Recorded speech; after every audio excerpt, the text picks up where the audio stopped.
Hello everyone and welcome back. This is Sleep here, and today we're going to be discussing another series with TotallySaucesome here, which is the new Netflix adaptation, brand new kind of story series based off of Cyberpunk 2077, Cyberpunk Edgerunners. A banger. An absolute banger. I thought this should... I'm good. We'll get into it like further, but what's your history with like Cyberpunk as a brand? Were you someone that was like hyped for it when it was like coming out? Like, were you someone who was up with the lead up to it? Not as much. Like, I definitely stayed very close to a lot of the news when it was coming out, but it wasn't something that really had grabbed my interest all that much. So for a while I was like, oh, maybe I play it. And then with all the bugs and everything coming out and like the constant discourse, I was just like, meh. And I never actually ended up really playing it. So most of the lore and anything I had known was kind of just like very very, I guess, tangential, just based off random shit I saw from other people, but I never actually really played it myself or looked too deep into it just because it didn't immediately grab my attention as it was coming out. I feel that a lot. Like, I wasn't someone that was up to date with like the hype. I was actually someone who was like, oh, it's just like another like open world like cyberpunk game, might as well like check it out when it comes out because it's a big title. And when I did my first playthrough of it, I like streamed it, and I legitimately had like very little bugs or issues with it. And so a lot of my issues and like what I liked about the game were with the base game as a whole. And I came out of the game relatively positive, and when I went online and I saw all this stuff about the bugs and stuff, I was like super like shocked. But I think a lot of like the story and like the setting and stuff was like easily one of the best parts of the game, and so the fact that they made like a show based off that was easily like the best move they could have gone for, in my opinion. Oh yeah, I mean it just helps like expand the entire like world and make it feel more alive, which I think brings a lot more eyes onto the game, and also just kind of like expands the feel of the entire thing. Like, there's a lot more depth to the world building now because we have that additional story there. So I mean, I think it was a very good decision, I think, to release this series, because I think it adds a lot to it. It was like a really good decision because like Cyberpunk as a brand has that association with that launch now because of it. Like, everyone knows about like, oh, the bugs, the Keanu Reeves build up, the lies, all that stuff. But now people are starting to like understand like the goods. Well, I guess the good and the bad of like what was in the original release of Cyberpunk in terms of like the story and stuff. Like, I personally enjoyed the story of Cyberpunk 2077. I thought the characters were good, and I thought a lot of the settings were interesting. There was a lot of good scenes. Keanu Reeves was like pretty decent in it. Like, there's a lot of like really great like parts of that game that just get overshadowed by the sheer shitness of the engine and it kind of falling apart while you play it. Yeah. I honestly don't know a whole lot about the actual like Cyberpunk 2077 like story, honestly.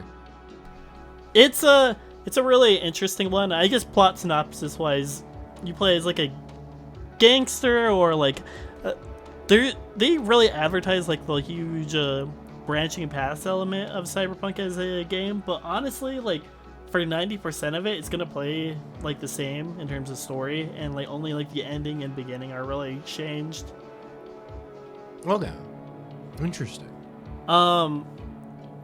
It takes a lot of elements that I think they reincorporated into the show, like a kind of hoodlum person getting a hold of some technology that's a little stronger than they're used to, and it kind of affecting and fucking over their lives as a whole. Okay. And so that's the kind of similarity between the two. They both kind of take that, like, that. I guess that's the perspective they both take on the world. It's like the same type of character, kind of. In a way, yeah. Like, V, I would say, is very different than like David Martinez as a character. I think I really enjoyed the fact that the show was very short and compact and had all its characters have its moment, and it ended in a way where the show can't continue anymore, which is really good. I think there needs to be more short like shows like this. Yeah, like a little mini series rather than like trying to continue building it off on multiple seasons. Like, I think there's a lot of value to just like a story told over just like a few episodes. Absolutely. Like, personally speaking, I think if they were to continue the show, which they might because of how successful this is, I think what they should do is every season they should just have a new cast of characters, and then maybe have like the rise and fall of different characters and like kind of their own journey. Like a lot of these like sub stories, if that makes sense. No, that would be honestly like the best way to go about it, and be interesting to kind of see like different, I guess, types of character. Different types of characters, like maybe like a corp or something, like someone, you know, one of the people higher up in like, you know, the different corporations and stuff, or like different like enforcers, or like just taking very different views at the world, so that it's like each season, if they were to do that, would be like kind of unique. Yeah, it'd really help with like, because there's a lot of stuff they didn't touch on in this show. Like there's only like one part where they go outside of the city, which is like a whole like different clan of people and different conflicts when you go out there in the desert.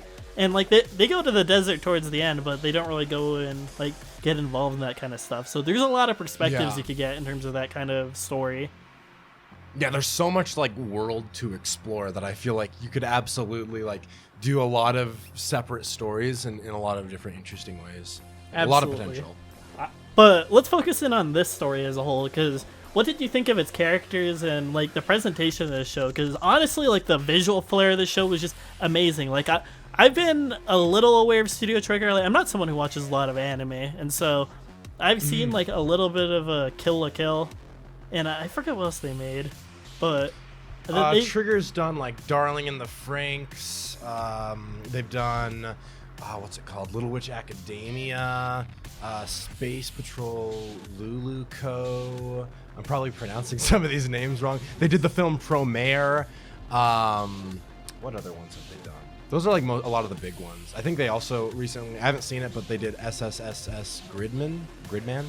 I know they did a Star Wars thing like recently. Yeah, they did I think a couple episodes for the Star Wars Visions show, which to my knowledge was like, I haven't had a chance to watch it, but I've heard it's like each episode was kind of animated by like different studios, and like they're all like standalone episodes, and it's like a whole anime show for Star Wars. Yeah. Yeah. But this show, like visually, I was like extremely impressed with. Like I turned off subtitles for this show, which I usually don't, because like there was like they had like subtitles built into the show, if that made sense, and it had like its own visual flair. Like when like characters would have conversations, like they'd have like the dialogue and stuff. Like a lot of the UI elements were ripped straight out of the game, and I love that part. Like anytime they were hacking, they were just doing the mini game but really fast. Or really? Yeah. Or like anytime they were like talking, the UI was the exact same. Like there's a lot of carryover that they were very faithful to the original source material with. I love that. Hell yeah. No, I think the visual flair of it was, I mean, the thing is, Trigger's just awesome. I love anything they do. I feel like if anything, they like kind of restrain themselves more with this. But I think it worked really well for it. Like I think they're very good at creating dynamic action, which has, you know, results in really cool sequences. In like the second episode, I think one of my favorite like big action sequences is just like the do you recall the scene where it's like Lucy and David like on the like stretcher, like wheeling down, like they're getting out of the back of the ambulance or whatever. Yeah. I fucking love that scene. It's like just the hype of that scene, I feel like, is like the Trigger aesthetic, you know, where they just like they hype that shit like that. They turn that knob up and the hype is like level 1,000, and like that, I don't know, that like scale, that like bombastic sense to it is, I feel like, what Trigger really brings to their projects. And I think it worked terrifically for this, because it gave the entire city this feeling of like more of a grandiose nature, which I think just really worked for the setting and aesthetic, and made all the action just feel very elevated as a result. I absolutely love like how like I brought it up before, but like a lot of the stuff was just ripped straight out of the games. Like some of those backgrounds I think were like literally just like screenshots of the game, but like drawn over. And so like you could go to a lot of the locations in the game, and it's actually like really cool. Like there's a lot of like great connections in that. I love that. There's a lot of like visual elements that kind of remind me of a lot of different material. Like they definitely took influences from like Akira or Redline in the show. Yeah. And I absolutely love that stuff. No, 100%. Yeah, I think I can definitely see some of that influence. I guess we could go like episode by episode in terms of like what we really thought about the show, because it is like shorter. We don't have to talk about like 6 seasons of a show and go episode by episode. But I think the show starts off relatively like fast paced in a way that kind of threw me off a bit, but I got adjusted as the show went on. Okay, yeah, I definitely think it's like it's insanely fast paced, like for intentionally so, where they're like pedal to the metal, like they don't slow down. So I can kind of get that, where it's like it starts off very, very quickly. Like I think yeah. No, continue. Oh yeah, the first several episodes are my favorite part of the show, honestly, just because like it just throws you into it and you're like, all right, this is some hype shit. Like I really fuck with like the first 6 episodes, like obsessively so. I think they're just peak. I've heard a lot of people say that the last like half of the show kind of falls off, and I kind of disagree to an extent, because I think the last like 5 episodes are the best part of the show. Like I think episode 5 to like 10 are like the best parts of the show easily. See, I would not agree, but that's just my own personal take. I ended up very mixed from episode 7 to episode 10, which we can probably go into a little more in a bit. But I ended up with some very like mixed feelings. Like there was a lot I really liked, but there was a lot that like kind of threw me, and I felt like, I don't know. It was a very interesting experience, but I think I also it definitely enhanced the ending as well, feeling mixed, because then it wouldn't leave my head for the like since watching it, it's just been stuck in my head because I was left kind of like thrown off, so I'm just constantly thinking about it. It's a very shocking show with some of the decisions they make in the like last half, but I kind of love it for that fact. Like a lot of stuff they do with some of the characters is like, wow, they just did that like that. Okay. I love the way that they will like kill people off, or like there's just like this unabashed sense of like almost uncaring, where they're like, hey man, this city does not give a fuck about your character investments. Like I love the fact that the show's like so fast paced, and the fact that characters that are like seemingly main characters will just die on the spot. It gives like the feeling of, oh, there are stakes to this show. Anything could happen at any point. Oh, you love this character? Boom. Headshot. They're dead. Like, on the spot. Yo, honestly, I think, what was their name? I think it was like Pilar. It was like Rebecca's brother. Yeah. Like his death. Holy shit. That was so, like, that was, I think, one of the first like big, like main character deaths outside of like David's like mom. And it just like hits you out of nowhere, where they're just like walking up to this dude like taking a piss, and then he just casually has like the thing pop out of his arm and just like headshots him, and you're like, what the fuck, dude? Like, what? It's really great. Like there was a little bit of build up to that death too. Like there are some deaths they take a little more time on, like focusing on the effects of. Like we could get into like episode 6 later, but there's like parts where they'll like build up to a character's death, and it'll be very subtle, but on subsequent watches you'll be like, oh, okay, I can see how they were kind of like building up to that and how it like kind of makes sense. Yeah, no, 100%. They definitely do a pretty good job. So, I mean, I guess there are a couple characters that don't really have as much of a build up, but I don't think that's really as much. I don't think it's a horrible thing, because usually it's like, for example, I mean, since we're going like full spoilers, so I don't have to worry about it. Like Rebecca's yes, death. Yeah. I know you were gonna bring up Rebecca's death because it's the most sudden one in the entire show. Yeah, exactly. But I think it works for her as well, though, because it's not like she has like a lot of depth in the show anyway. Like she's mostly just a side character. People were upset over that death, though. Like, I mean, I guess I can see why. I didn't mind it that much, but I had also like.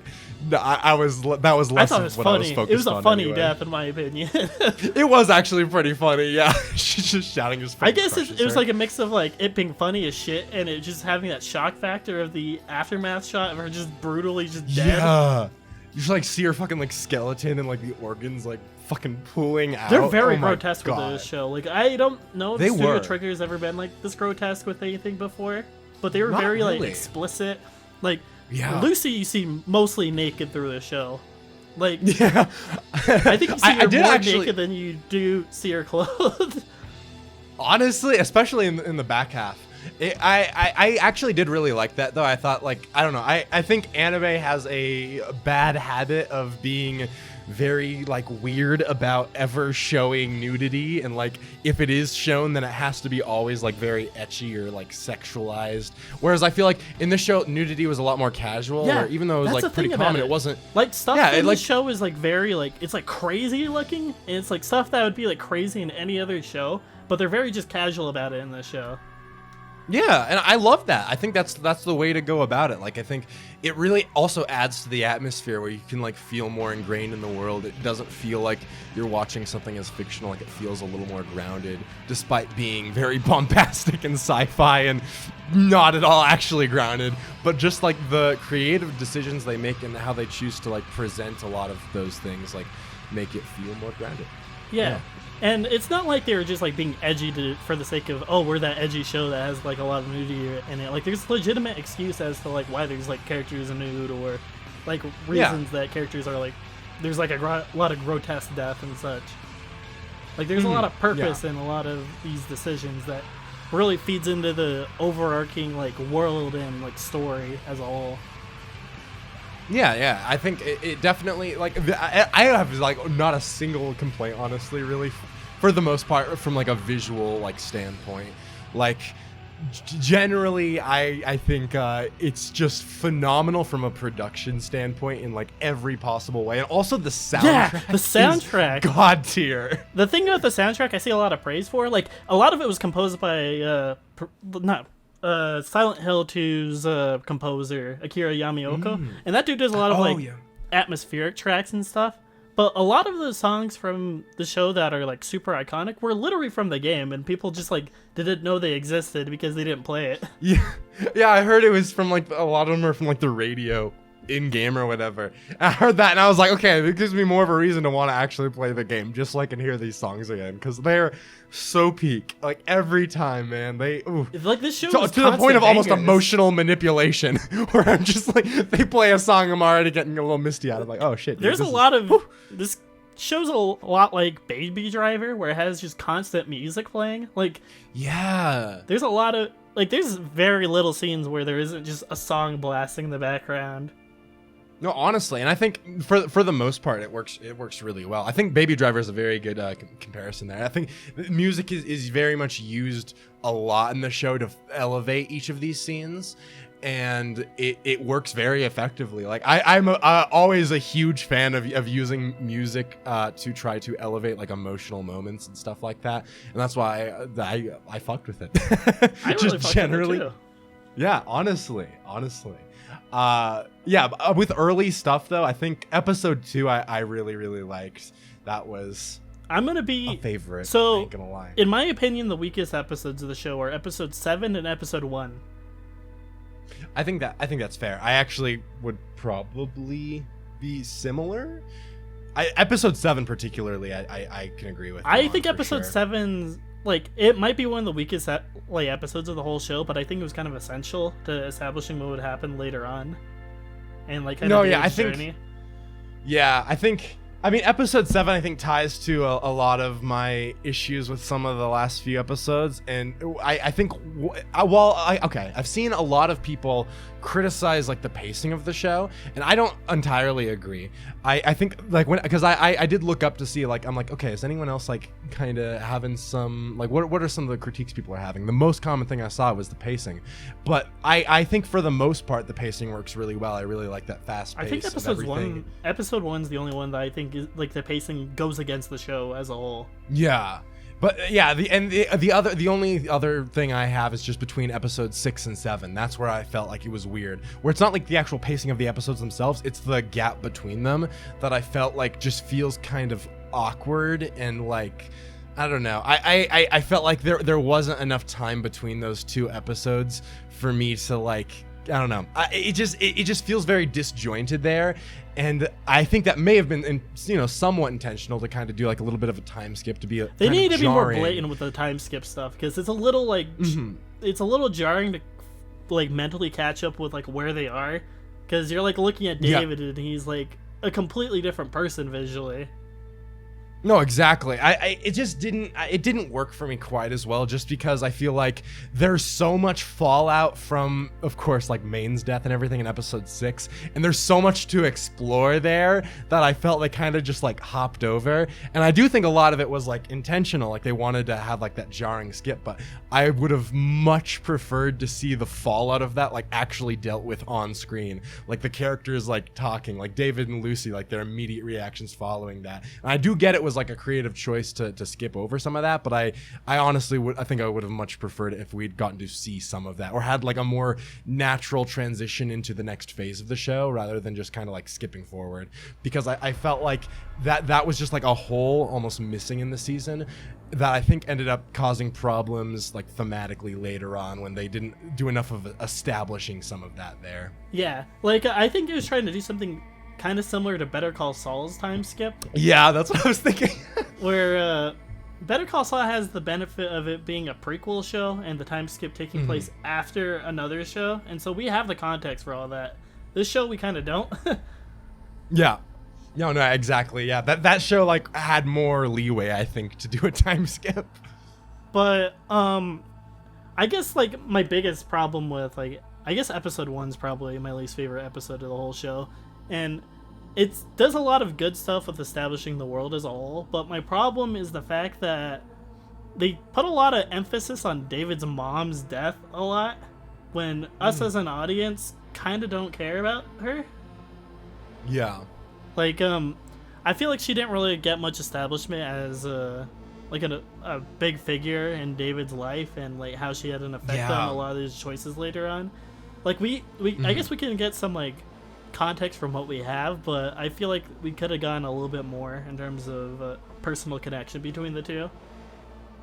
Oh yeah, 100%. I agree. I think that was, especially because they try to like bring it back like a few times and be like, oh yeah, you know, her dream was to have you go to the top of the tower and stuff like that. But because there wasn't like a whole lot of that, like I don't know, I feel like aside from like one conversation they really had like in the car like right before she dies, we don't have as much of a connection to her character, and like I don't know, as a like role model or figure for David, or someone he like loves and looks up to and like wants to fulfill their dream, like as that kind of figure, there's not enough there for it to feel like there's a whole lot of depth to it. Like it's I feel like one of my issues with some of the show kind of stemming from that is just, it's like a lot of it kind of seems like they're tapping it on the surface level, but like because they just don't like delve quite deep enough, some of these characters don't stick around quite long enough, it doesn't like give them a chance to really like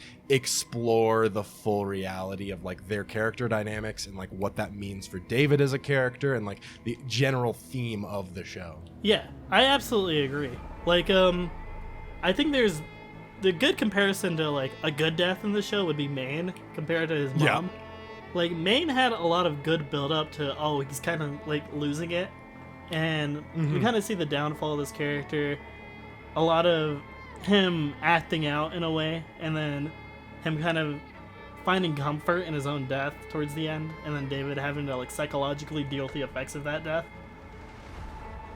Yeah. No, I think there really was a really good build-up. I've seen some people who thought it came kind of out of nowhere, and I'm like, no, I don't think so. I think it worked really well. Like, I think it was just enough, like in the episodes before where they're hinting at, enough, and then we get to episode 6, and then it like goes full force, and the whole episode's basically just dedicated to concluding that, and that shit hits. Like, that's a really well done death. I think Maine's death was also really thematically great because it kind of reflected David's own like fall as a character. Like you see a lot of the decisions that Maine made kind of reflected in David as a whole, as he kind of takes up his role as a leader in this group, and him making a lot of the same mistakes in the end. No, David, because it's like there's the whole in like, you know, they talk about this in the finale, but it becomes starting, I think in episode 2, I think is when Lucy first brings it up, and she's talking about how like when David like looks up to people or like loves them, he'll like kind of take on their dreams as his own instead of like having his own dreams. And, like that's why he wants to go to the top of the tower, go and to the stuff. moon, And I think, all that stuff. exactly. And with Maine, it's like Maine's like wanting to like upgrade himself to like the biggest point and like reach this higher level of, I don't know, mechanical being. And like that's why like when Maine dies, you start seeing David immediately like do the same thing. He fills in that role and tries to like fulfill Maine's dream for him, and that ends up being his downfall, because like that's kind of brought out as like a big critique of him early in the series, where it's like his downfall ends up being that he kind of just takes on these other people's like dreams as his own. It's a very selfless kind of character, and like you can empathize with a lot of his choices, but it's not good in the kind of environment he's in. And I think it's a really great just piece on like a character as a whole. Like I think the show is like a bit of a character piece as a whole. Like you're watching this kid who's just like this normal, he's going to like he's like a lower class, he's going to a higher class school, and you're kind of seeing a lot of what you would probably do in like real life, like a lot of the decisions you would probably make if you were in from like your world going into their world, but them kind of harming him in the end. Like you could be very empathetic to this character, but he makes a lot of mistakes because of stuff you would probably do. Yeah, no, 100%. I think that's fair. Do we want to move on to some of the episodes closer to the end then? I want to focus in actually a little bit on the kind of I think the love dynamic was one that a lot of people overlooked. Like the weird, like, not weird, but like the love story towards the beginning. Like, do you feel like that was rushed in any way? Or do you think I really liked it, honestly. Towards it were good? Because I really liked it personally. I liked it a lot too. I was just wondering if like, do you feel like it was a little rushed in a way? Honestly, I think not, just because I feel like it was like an inverse of like a lot of other like depictions of that kind of, I guess, relationship in anime, but like in a good way, where I feel like a lot of the times it gets like dragged out to unrealistic proportions, and this was like because the show already like kind of maintains a pretty fast pace, like they're moving through events very quickly, and like I think, you know, that's not always going to be like, it's not like in reality that's not always going to take like such a long time to happen. I feel like how quickly it kind of like got into that was just like, I don't know, it felt natural enough to me, where I was like, I can appreciate that. Like they're not gonna like fuck around with oh, will they, won't they? Like they're like, no, this is a thing, this is like real. They have this connection. We already showed they had this connection in episode 2, and then when they get another chance to, then they continue like getting closer. I like that. I guess what I could describe what I experienced was as like whiplash, like a lot of like plot whiplash, if that makes sense, because you go through. Okay, he's meeting up with this Lucy girl. They're like stealing money. Okay, they go into this brain dance, and he comes out, and now he's being like held at gunpoint. Oh, they're chill now, and now he's going into like a relation. Like it's a little bit of whiplash, but I think it works fine, and I think it does a really good job at establishing like a main and the rest of the crew.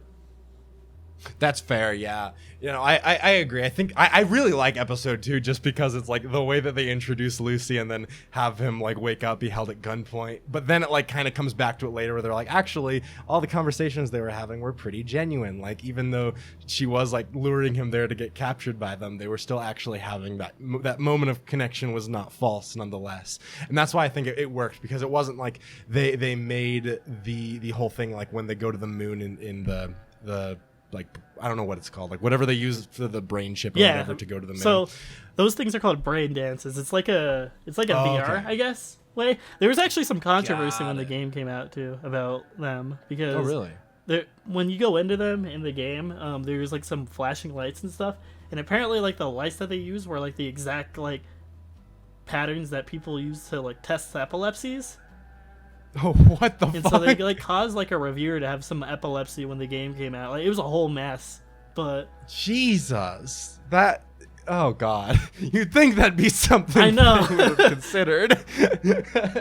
Bruh, that's pain. Well, I think that because they that moment in the brain dance was still like genuine, that made the I guess rapid progression of the relationship later work a little bit better, because it was like they still had that build up leading up to it, instead of if they had been like, no, that actually was all her just like pulling his leg the whole time, in which case that would have felt like a little more like, oh, what the fuck. I don't know if that makes sense, but I think at least it helped. It like eased it a little bit, I guess. I was a little scared with the show that they were gonna use brain dances to like do another season, because towards the end, spoiler alert, David dies and gets like killed by Adam Smasher. There's a point where he's like, "Oh, I could use you for something, right?"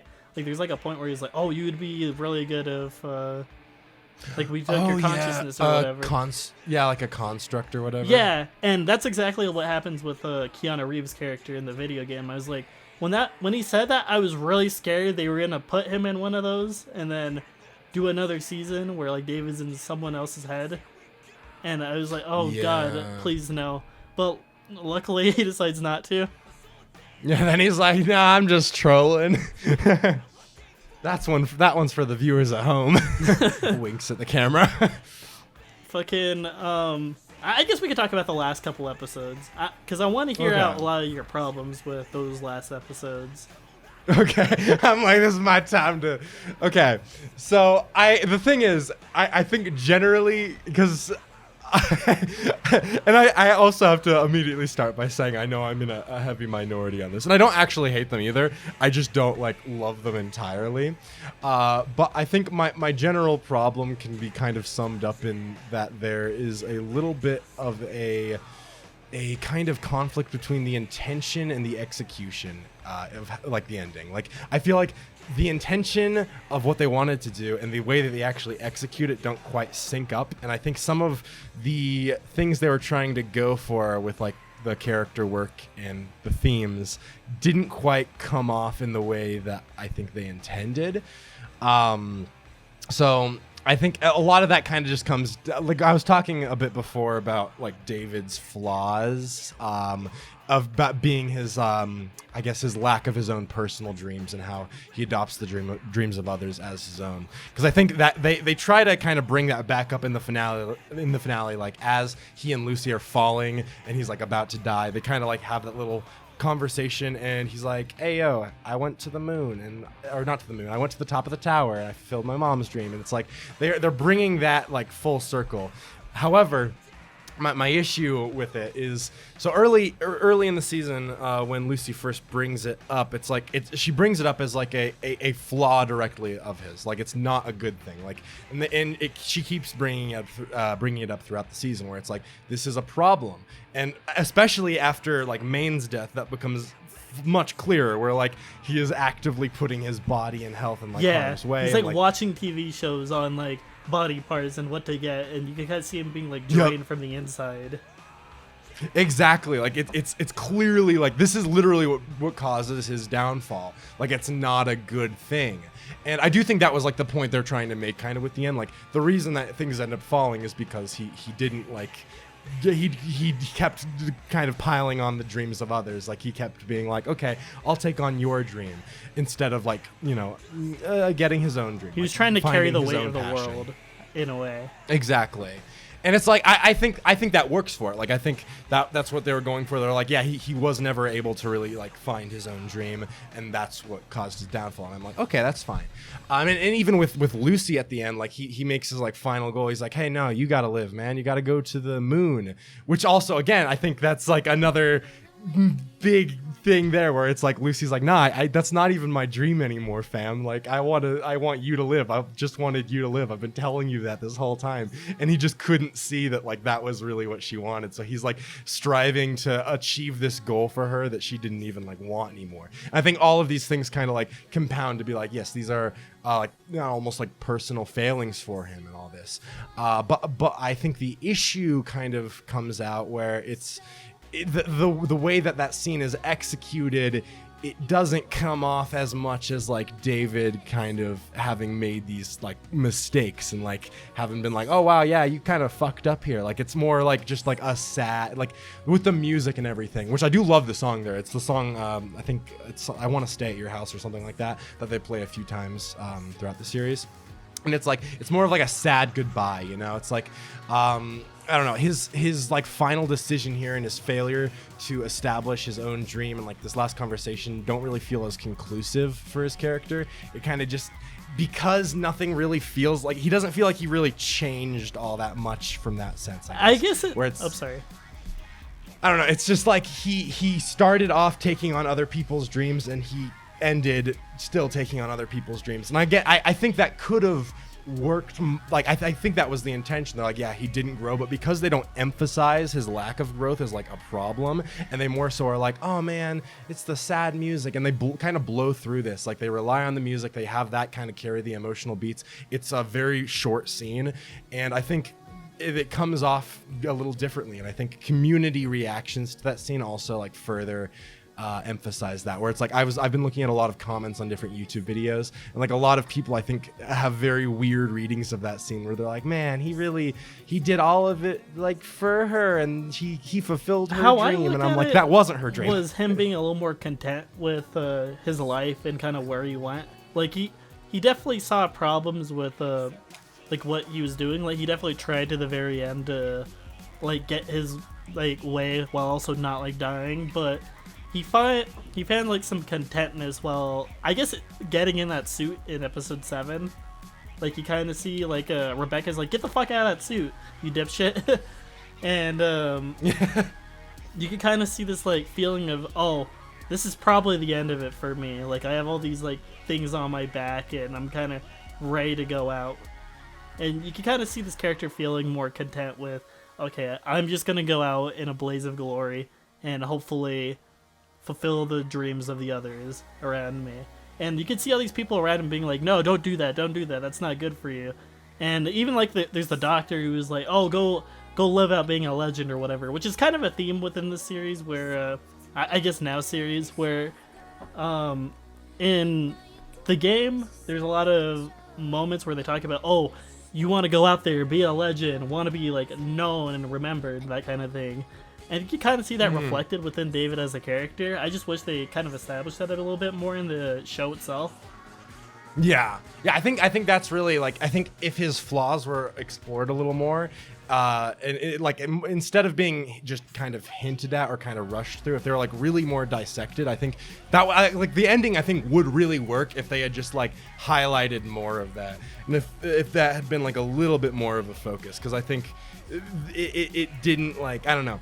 It was just, it didn't feel quite as satisfying to me, just because I was really hoping for him to, like, even in that final scene when like Lucy is like straight up like telling him, like in their last conversation, she's like, bro, that wasn't my dream. I don't need to go to the moon. I just want you to live. That's all I've wanted. You're fulfilling the wrong dream here. Like, that's not what I want. And even then, like, he doesn't seem to really get what she's saying. Like, he never, in his like death and all that following that, he never seems to really realize that she didn't, like, her dream had changed at that point. I kind of like that about it though. Like, I like the tragedy of Lucy and kind of how like distant and gone she is by the end of the show when she's on that moon trip, and you gotta just see her like, it's a Kim Wexler moment, if that makes sense.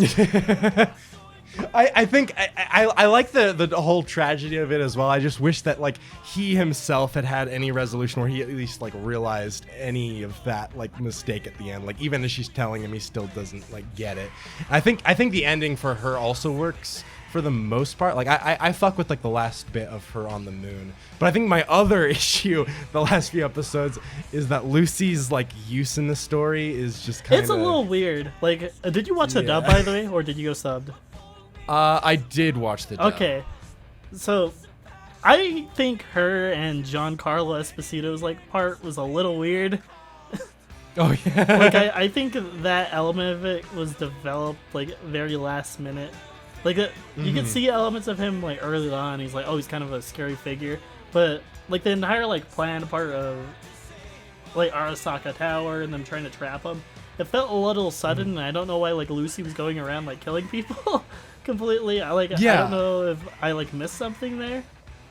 No, yeah, I think that was like one of the weird things where like, and I think that was also why if like some additional stuff between episode 6 and 7 could have helped that, because when we go from episode 6 to episode 7, all of a sudden she's like just like a naked housewife all the time, and she like isn't part of any of the mission. She's just staying at home and she's like doing her own thing, and it's like she just kind of feels like relegated to like out of the story for a lot of it. Like she's just there, like she's only really there for a while when David like comes home, and then she has the whole plot with what's his name, like Faraday, Giancarlo Esposito's character.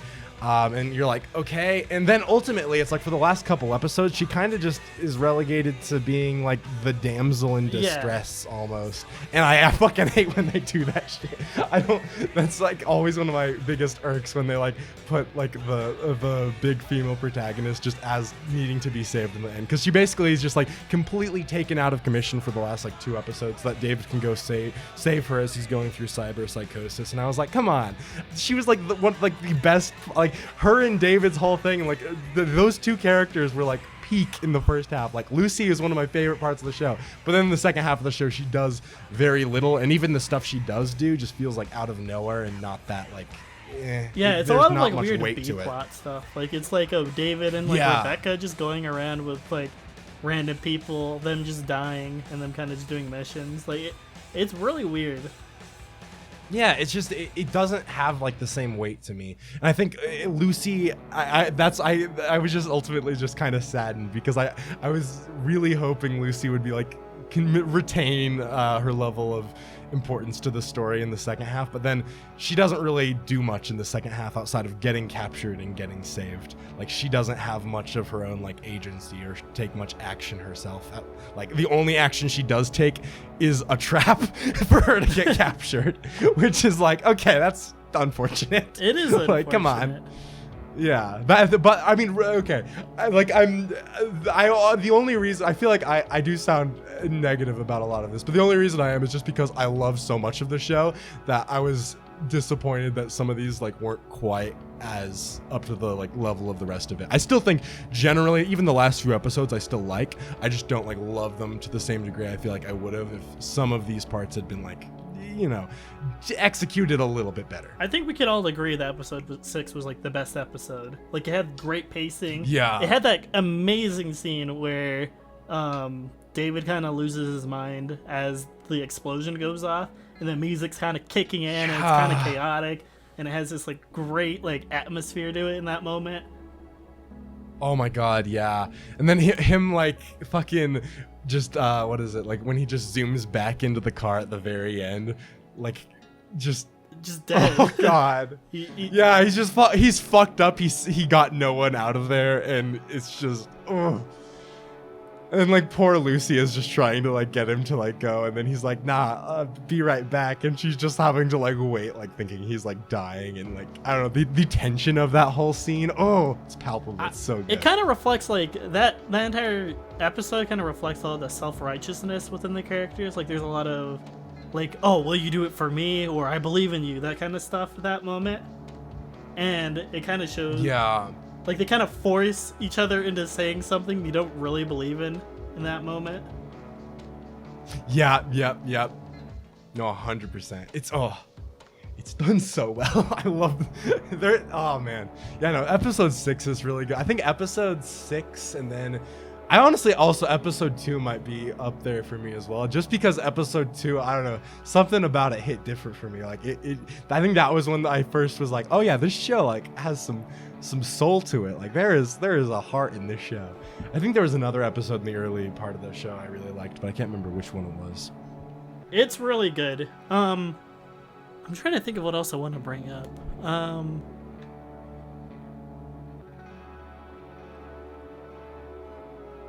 Fuck. How about Adam Smasher? Do you feel like that was all like? Did you feel like that was out of nowhere, or? I did actually. that was like one of those things where I felt like the finale was also a little weird. Where like, I think if the finale was like 2 episodes, that might have been because really it's just between episodes 6 and 7 and then the finale. Those are the 2 parts where I think there should have been a little more time. I feel like there was something dedicated. cut from the show. Like I feel like they cut something about like legends or something, because Adam Smasher would have like tied into the David pursuing like being known after death thing a little more, because that dude's kind of like known as the Legend of Night City.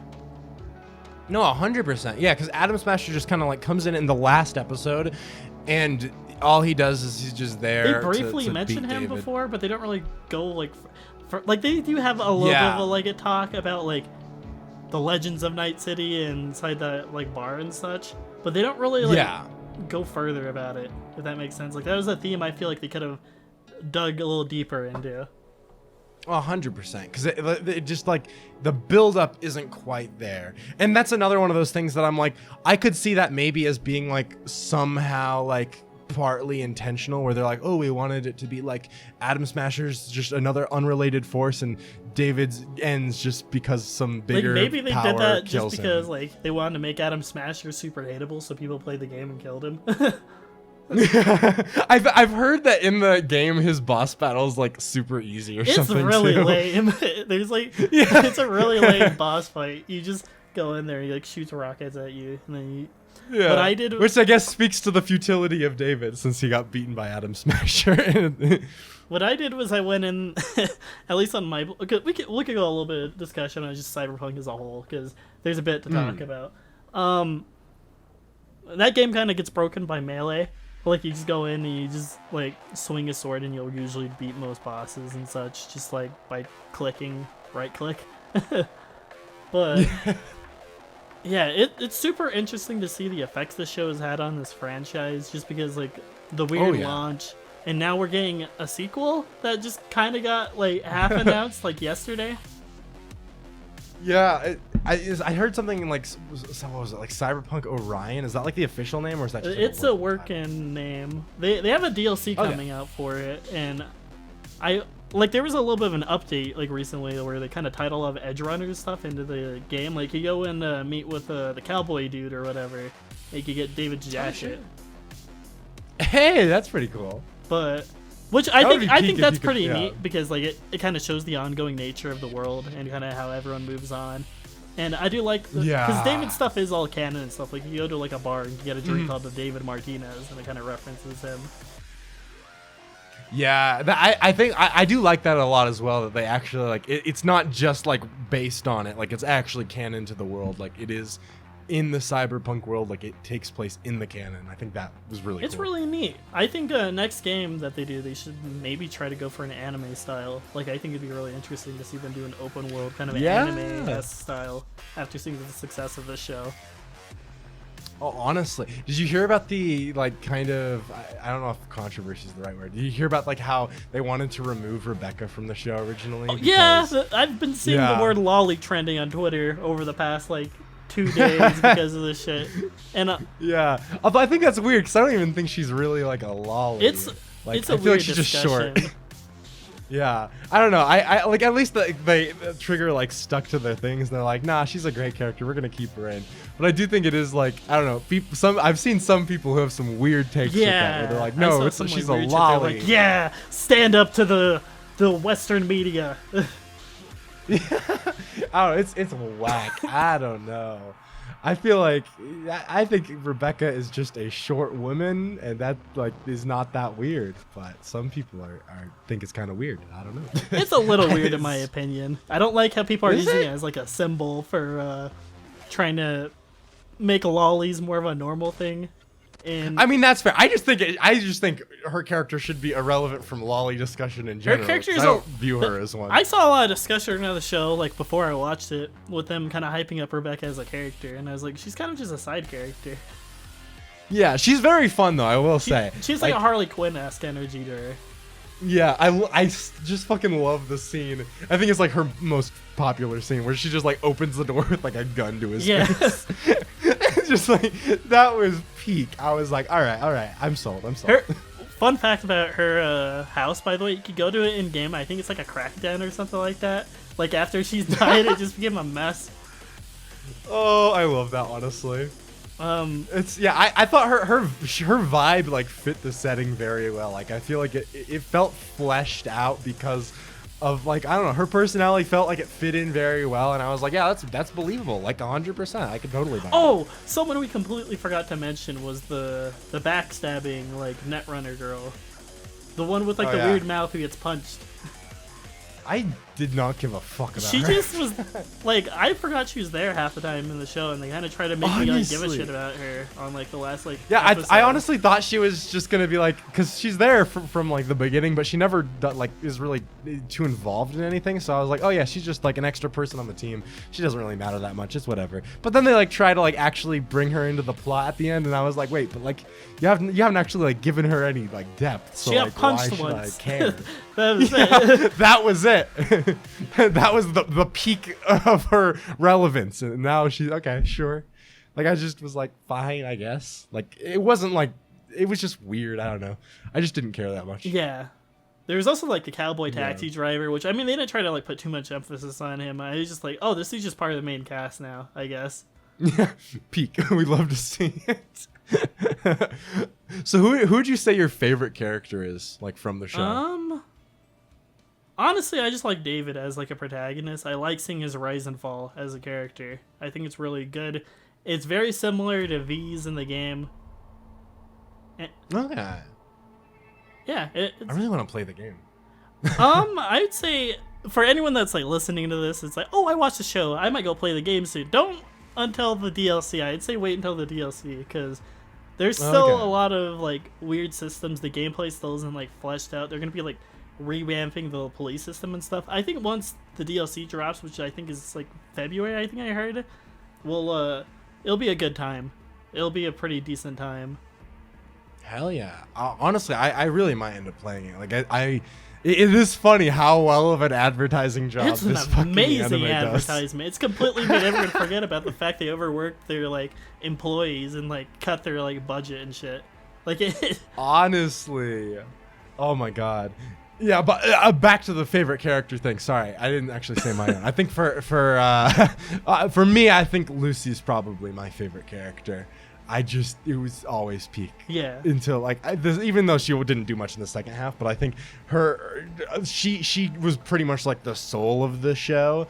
Like most of the actual like heart or identity of the show, I feel like ended up tying to like, especially like David and Lucy's like dynamic, and even the ending of the show kind of like was still like Lucy on the moon. I feel like I emotionally connected to her character like a lot throughout, and it touched me. It felt like the show was my little heart. Like you mentioned earlier, it was like super restrained in terms of like action and stuff. I feel like it was restrained in general in like both a bad and good way. Like there was a lot of restraint that they could have like kept having Lucy and David run around and like steal from people for like a couple episodes if it was like a normal anime.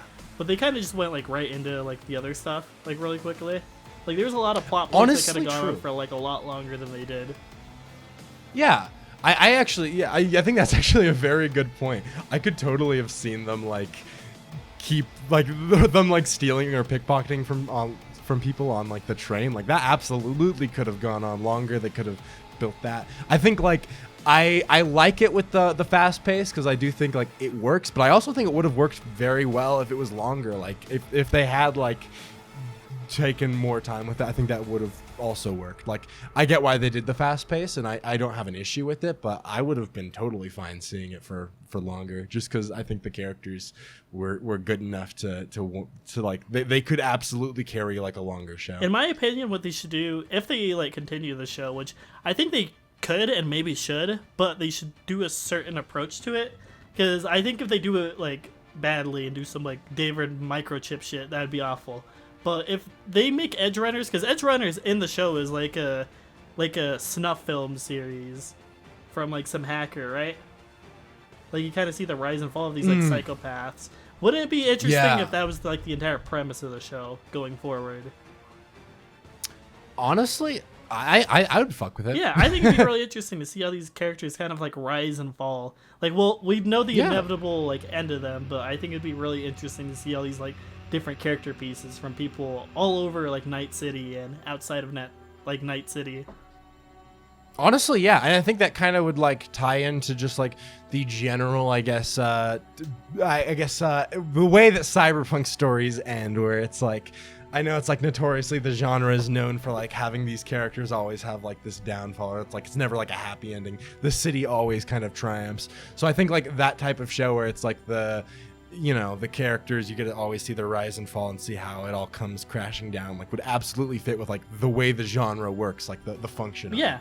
Like I think that 100% give it to like sense. a different like writer every season, like just have these different approaches, kind of make it like a wait, not an is it anthology that I'm thinking of? I can't. Yeah, I think anthology. Yeah, kind of that kind of idea. I think it would be a really great idea. I would have loved that. Yeah, I would love to see that. That would be peak, honestly. Yeah, I think like of all the series I've seen, like this is one of the out of recent series I've seen on Netflix. I think this would be the best fit for an anthology, and I hope that they do that instead of trying to somehow force it to not be. Because I know like that's always my worry with Netflix is they see dollar signs and they kind of make weird. That's not because like Stranger Things was originally going to be Netflix an anthology did have show. some restraint with Castlevania. They ended Castlevania. Now they're doing a new series that's kind of like this next game, which I would like to see them. I don't know, maybe with the next Cyberpunk game they'll launch another show or something, or have some like in between. Honestly, how I would pace it out is I do a show now, like they did. Maybe do it in like 2 years or something, do another show, like another like season of the show, and then when the next game comes out, do a show then. Honestly, I think that'd be the way to do it. Like, I feel like this show really is ripe for like anthology stuff, like following different pockets of people or different subcultures within Night City, like do exploring different the world timelines, more, because this exploring takes place different before 2077. Like Keanu Reeves, I think is still alive in this show. Like they really listened to some of the Keanu Reeves tracks, I'm pretty sure, at some point in the show. So like, you could do so many like different things. Like this world is so like thriving. Like they did. Like, there's a lot of established rules and stuff. They could go crazy with it, but they have restraints, which I think probably was for the better in terms of some of the action of the show. Like, characters weren't going to, like... Well, I guess they did go to space, but you know what I mean. It's Trigger. Of course it ended in space. Trigger can't help themselves. The moon shot was great, by the way. I love that, like, shot of them just, like, looking at the moon. Oh my god, so good. It really was funny though, because I remember I was just like watching. I was like, oh man, are we getting a Trigger anime that isn't going to go insane and end in space? And somehow they still managed to have the last shots be in space. And I was like, all right, the madman did it. To excuse them, there is an ending in 2077 where you can go to space and die. Really? Interesting. Okay. Well, that's fair at least. That's still funny though. That they're always able to make it to space every time. But any final thoughts, really? Would you recommend the show? Would you not? I absolutely would recommend it. Like, even though there are absolutely things that I would have preferred to see done differently, I still have an overwhelmingly positive view of the show, and I honestly think it is remaining more present in my mind because I was a little conflicted or maybe like a little less satisfied with certain things at the end. Now it's like way more in my head, and I feel like that's almost like the intention, where they want it to kind of stick with you. And yeah, exactly, it really does. It's super like rewatchable everything too, about how short it is. Yeah, and that's all. Like, there's no good reason not to watch it just because it's really short. It'll stick with you, and even if you don't love everything about it, I can pretty much guarantee you're gonna love some things about it, or a lot of things about it. Make more short anime. No more of this 1,000-episode One Piece shit. On God, yo, give me a nice like 10-episode anime. I'm happy. Oof, and get a nice release on Netflix. Absolutely, love to see it. Just very easy.